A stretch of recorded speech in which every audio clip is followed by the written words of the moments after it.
Hello and welcome to my beginner's guide on vassalization in Age of Wonders Planetfall. This is a mechanic that I've wanted to play around with since the release of Planetfall, but it wasn't that easy to get vassals, so I kind of gave up on it pretty quickly. But with the recent changes that came with the Tyrannosaurus patch, it has become a lot easier to vassalize people, and I like the mechanic a lot. I'm a pretty big fan, so I'm happy to highlight it here on the channel. In this guide, we're going to be using some in-game examples to explain how to get a vassal, when it is better to not vassalize, and why you would want to vassalize. Because I think a lot of people are unaware of things like you get some energy income and some research income from your vassals, so they don't really understand what's the point in doing that other than they won't attack you, right? They're in your wars, and that seems pretty good, but by itself not all around amazing. We're starting here on turn 37 because I have a neighbor which I thought would be a great target to vassalize, and to be honest, he is a great target for me to vassalize. He's in a war. I'm not in a war. They're fighting. Red is my border. They're fighting yellow, which we don't know where they are, but it's going to be somewhere over here, somewhere on red's borders that we haven't seen. I think we were able to figure out. Okay, that looks like the top of the map, but I don't know if I was able to figure that out at this point in the game. But yeah, they're in a war. We have a lot of really strong military units like this worm. He's amazing, which I wanted to use when I got him, as early as I got him, to take advantage of getting that boost in strength as much as possible. So yeah, I think on the next turn I declared war and I attacked these guys, which ended poorly. We definitely had some mixed results. I wasn't able to vassalize them, which I think we can jump to that point here now. Okay, so we've jumped a little bit forward in time to show off that while we are kind of close to being able to vassalize these guys, they just have a little bit too much army strength. In order to vassalize an AI, you need to take a couple of their colonies. You need to occupy them or absorb them. We absorbed this one already. We're absorbing that one, and this one over here. We know where yellow is. We know where their other enemy is. And I think you need about twice as much estimated army strength. If we look here, there's about 1,000 there, a little bit more than 1,000 here, a little bit more than 1,000 here, and I have altogether like 3,000, 5,000, between 5,000 and 6,000. So I don't have twice what they have. This is like 4,000, and if I go over to where is it? You're not yellow, you're this one. If I go over to here and I try to offer to become their overlord for 300 energy. Oh, that's right, I need to sell some things to get that energy. Give me just 2 seconds to sell the things. We don't need you. I was able to do this a second ago. I should have left that save the way it was so that I could have just shown this off really quickly. Well, this is how you get the money that you need, basically, if you don't have enough. So we can now go over to him and try and get him to give in to us, but like I was just saying, I don't think we have quite enough strength to force them into the vassalage. He's gonna say no. Yeah, because he thinks he has enough power, and I'm sure that after I beat up this, after I kill him, I could have gone for vassalage, but at that point it was just as easy for me to walk into the center and take them over. So, you know, I figured it really wasn't worth the 300 energy. I'm trying to remember back to that point when I was recording, and I don't know if that even crossed my mind, but I just got into a war with 2 other people, purple and green. Green's over here, and sending people towards my colonies, so we kind of have to wrap this up as quickly as possible. I figured that trying to pick off their armies slowly would just take too long, so it really wasn't worth it. I guess we've already jumped into the next thing I wanted to talk about, which is when is it better not to vassalize? When is it better to like raise territory, migrate, and absorb? We did a little bit of raising here with this colony. We raised, I think, this sector and then gave it to our other one because it was early on in the war, and the immediate resources gave us a nice little jump in production. Absorbing these colonies will make us a lot stronger as a nation. But yeah, the last thing I wanted to say about, or in the section for how to vassalize, is I'm sure there is a peaceful way to do it, but I'm pretty sure that it isn't as efficient as conquering a nation. I mean, vassalage is supposed to be a relationship between one superior force and a weaker force, and how do you determine that? Well, the superior one conquers the weaker one, typically. It's not usually like a friend decides to vassalize somebody after they've like almost been conquered by an AI. Although that could have happened. Let's say yellow took everything from these guys except for 2 cities. I could have potentially vassalized red, but I'm not sure if that would have really amounted to too much in the long run. I bet the income that you get from them wouldn't have been worth it because they would have been such a weak nation. But we are playing on hard enough settings that maybe if I microed their armies, if I supported them just the right way, or used influence to kind of give them some territory, they could have gotten pretty strong. But yeah, I think it was better to invest in my own because I'm smarter than the AI, right? Oh, I could mention that that if you've got the influence, you can just send one individual unit to pick up any remaining cities. I think after I fight down this one, there may have been another one off to the left. And then this guy, I don't actually have to send an army up here. I can just fight these guys down, defeat them, send the rest of my armies back, and because this becomes my territory, we'll have reduced movement in there, so it'll be easier for us to get our dudes back. At this point in the match, I had almost given up on vassalizing an AI. I figured we were pretty late into the game and that after fighting down all this territory that it would be better for me to just finish off yellow and take it all for my personal gain. But then I noticed that Tiri was at war with yellow and trying to take advantage of the fact that I had destroyed all of their armies. I think at this point, or like 10 turns ago, yellow was the strongest person on the map, and then once I knocked their armies out, Tiri became the strongest and started sneaking on over. So you can use vassalization to keep them from grabbing cities like this,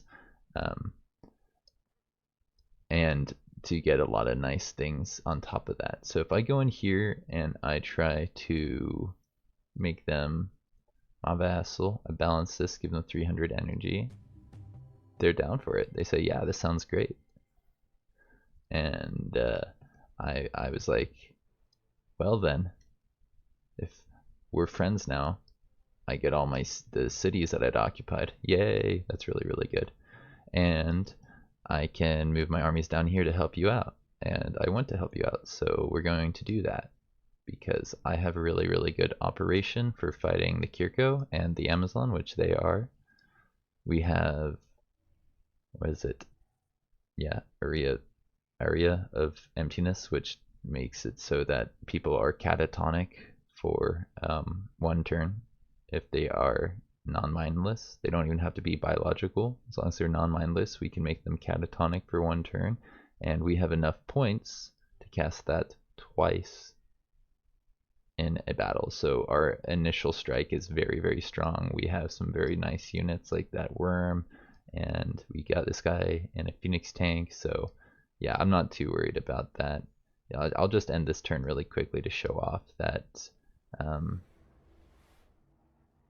they're going to be able to participate in the fight, even though I'm not outwardly hostile to Tiri.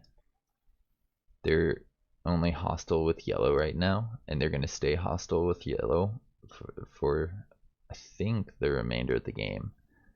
Yeah, we're ending our turn here. We did decide to attack Tiri pretty quickly after we vassalized yellow here. Yeah. These guys are causing problems up here in the north, but we can, if we do our fights just right, we can use the area of, emptiness, to keep them from taking any territory either. So let's see.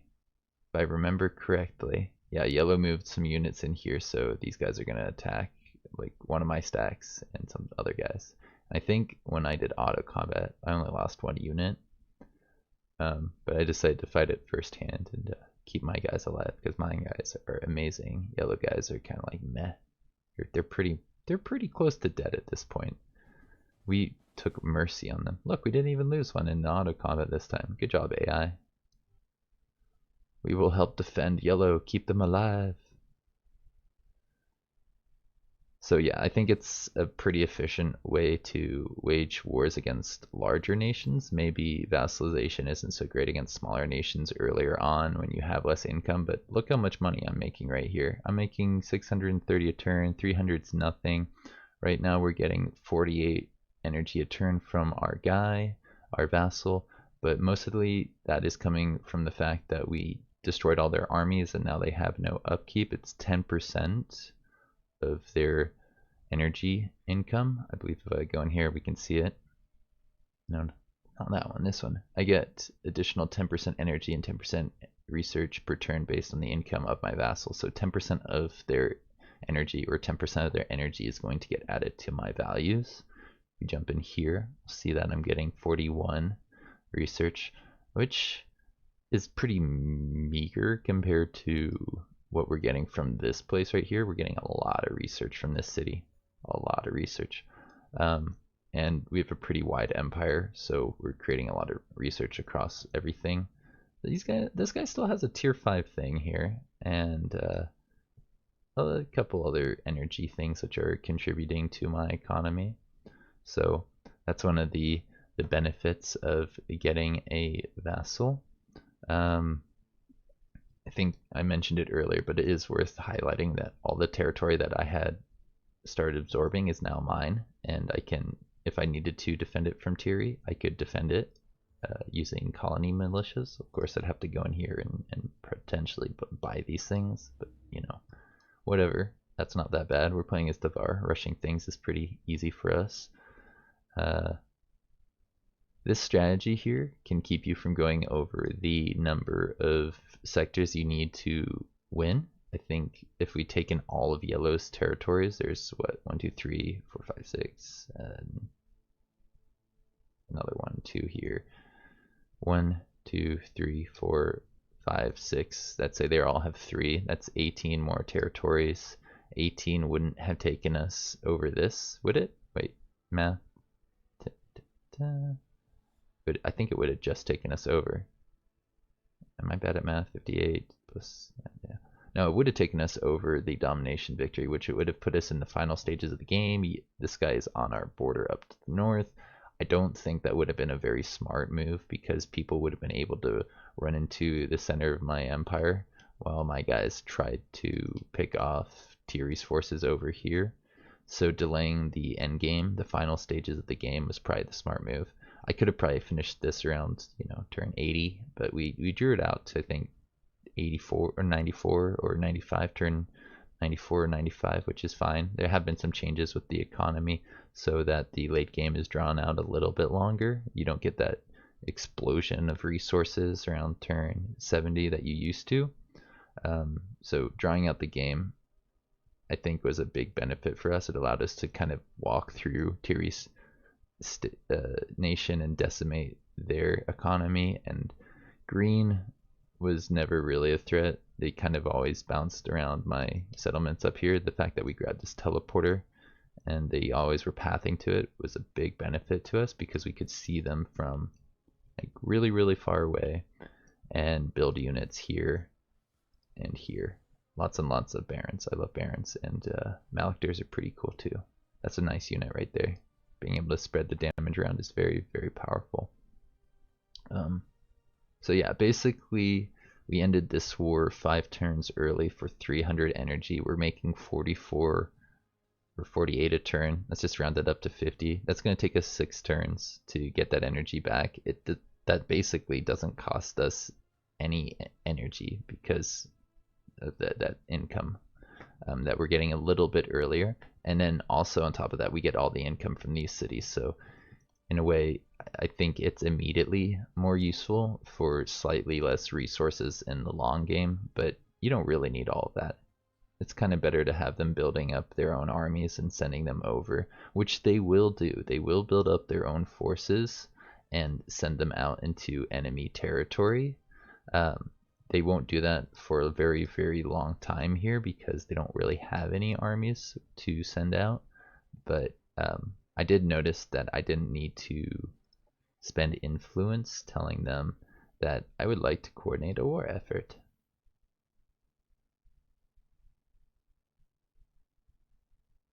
Yeah, I don't really know how well this works, to be honest. I didn't play around with it, but I could have been like, hey, attack a city or something like that, and I think they would have helped me out with that, right? Can we tell them to go here? No, apparently we cannot. Yeah, it's maybe not the best mechanic. I don't know how it works, but the good news is you don't really need it.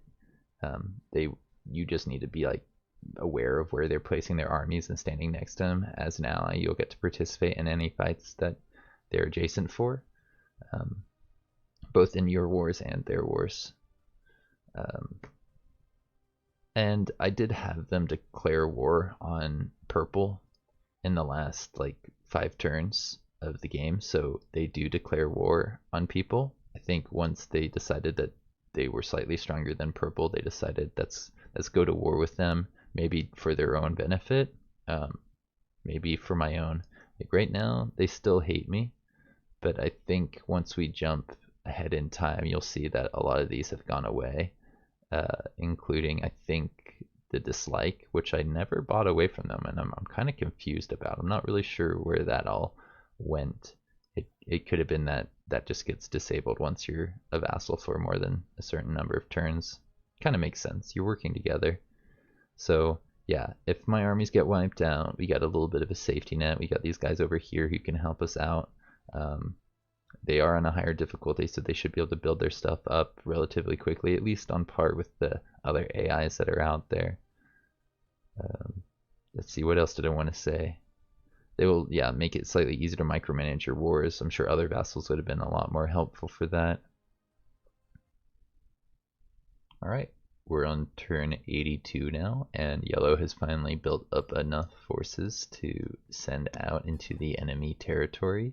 As I said earlier, I didn't have to spend any influence to get them to do that. They were already at war with light blue, so that could be leftover AI behavior from before they became a vassal, but I feel like they would have moved out into light blue's territory even if they weren't at war with them. Sure, they can't get to green, and I didn't really wait long enough for them to kind of just go all the way up there. I guess I could have just ended turn like over and over and over again and just to see what they would do, but I have a pretty good feeling that they would have gone after them. I know in a turn or two they declare war on purple, and I think that's because they decide that purple's closer to them than green, and that they want to deal with their armies that are over here fighting Tiri. I guess maybe they're thinking they don't want them to get the cities off of Tiri. They want to get the cities off of Tiri, so they're going to declare war on the person fighting the person they're fighting. I'm not really sure how the AI decided to do that, but that would make the most sense to me. Maybe it's because we're good friends. They no longer hate me. They've gone over... Oh, they didn't get over their dislike. They just got to go over everything else. They still dislike me. but they still are. I'd say they're pretty. They like me quite a bit. Yeah, we like them. They like me. It's fine.